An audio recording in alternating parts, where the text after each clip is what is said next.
राष्ट्र सर्वप्रथम राष्ट्र सर्वप्रथम राष्ट्र सर्वप्रथम राष्ट्र सर्वप्रथम। वीडियो कॉन्फ्रेंसिंग के माध्यम से विकसित भारत संकल्प यात्रा के लाभार्थियों के साथ पीएम मोदी ने संवाद किया। इस दौरान अपने संबोधन में पीएम ने कहा कि कुछ दिनों पहले विकसित भारत संकल्प यात्रा ने अपने 50 दिन पूरे किए हैं।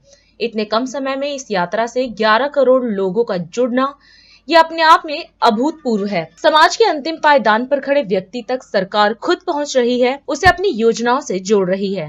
उन्होंने कहा कि विकसित भारत संकल्प यात्रा सिर्फ सरकार की नहीं बल्कि देश की यात्रा बन चुकी है। आज देश का हर क्षेत्र, हर परिवार अपने बेहतर भविष्य की उम्मीद के रूप में ये गारंटी वाली गाड़ी देख रहा है। इस यात्रा को लेकर गांव हो या शहर, हर जगह उमंग है, उत्साह और विश्वास है। 2-3 दिन पहले ही विकसित भारत संकल्प यात्रा ने अपने 50 दिन पूरे किए हैं। इतने कम समय में इस यात्रा से 11 करोड़ लोगों का जुड़ना ये अपने आप में अभूतपूर्व है। समाज में अंतिम पायदान पर खड़े व्यक्ति तक सरकार खुद पहुंच रही है, उसे अपनी योजनाओं से जोड़ रही है। विकसित भारत संकल्प यात्रा सिर्फ सरकार की नहीं बल्कि देश की यात्रा बन चुकी है।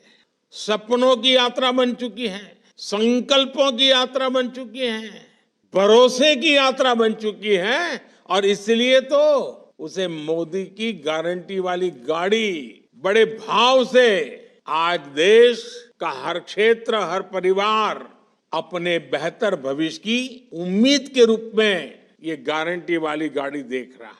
इस यात्रा को लेकर गांव हो या शहर, हर जगह उमंग है, उत्साह है, विश्वास है।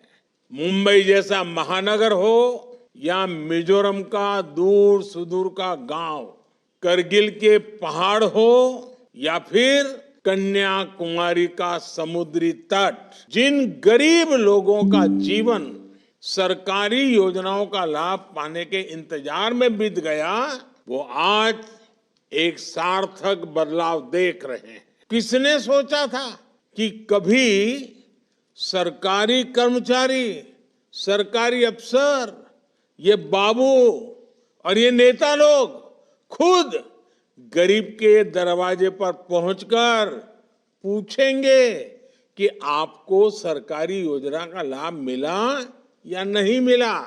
लेकिन ये हो रहा है और पूरी ईमानदारी से हो रहा है। मोदी की गारंटी वाली गाड़ी के साथ सरकारी दफ्तर, जनप्रतिनिधि देशवासियों के पास उनके गांव मोहल्ले पहुंच रहे। मेरे परिवारजनों, आज देश में ही नहीं बल्कि दुनिया में भी मोदी की गारंटी की बहुत चर्चा हो रही है। लेकिन मोदी की गारंटी का मतलब क्या है? आखिर इस प्रकार मिशन मोड पर देश के हर लाभार्थी तक सरकार पहुंचना, ये इतनी मेहनत क्यों करते हैं? दिन रात सारी सरकार आपकी सेवा में इतनी मेहनत क्यों कर रही है? सरकारी योजनाओं के सैचुरेशन और विकसित भारत के संकल्प में क्या संबंध है? हमारे देश में अनेक पीढ़ियों ने अभाव में जीवन बिताया है। अधूरे अधूरे सपनों के साथ जिंदगी सिमट गई। उन्होंने अभाव को ही अपना भाग्य माना और अभाव में ही जिंदगी गुजारने के लिए मजबूर रहे। छोटी छोटी जरूरतों का ये संघर्ष देश में गरीबों को, किसानों को, महिलाओं को और युवाओं में, इन लोगों को सबसे अधिक रहा है। हमारी सरकार चाहती है कि वर्तमान और भावी पीढ़ियों को वैसा जीवन जीना न पड़े। आपके पूर्वजों को जो मुसीबतें झेलने पड़ी, आपके बुजुर्गों को जो कठिनाइयां झेलनी पड़ी, वो आपको झेलनी न पड़े।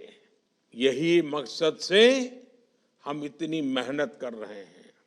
हम देश की एक बहुत बड़ी आबादी को रोजमर्रा की छोटी छोटी जरूरतों के लिए होने वाले संघर्ष से बाहर निकालना चाहते हैं। इसलिए हम गरीबों, किसानों, महिलाओं और युवाओं के भविष्य पर फोकस कर रहे हैं। और यही हमारे लिए देश की सबसे बड़ी 4 जातियां हैं। जब गरीब, किसान, महिला और युवा, ये मेरी 4 जातियां, जो मेरी सबसे प्रिय 4 जातियां हैं, अगर ये सशक्त हो जाएंगे, ये मजबूत हो जाएंगे, तो हिंदुस्तान को सशक्त होना पक्का हो जाएगा। इसलिए ये विकसित भारत संकल्प यात्रा शुरू हुई है और देश के कोने कोने में जा रही है। राष्ट्र सर्वप्रथम, राष्ट्र सर्वप्रथम, राष्ट्र सर्वप्रथम, राष्ट्र सर्वप्रथम।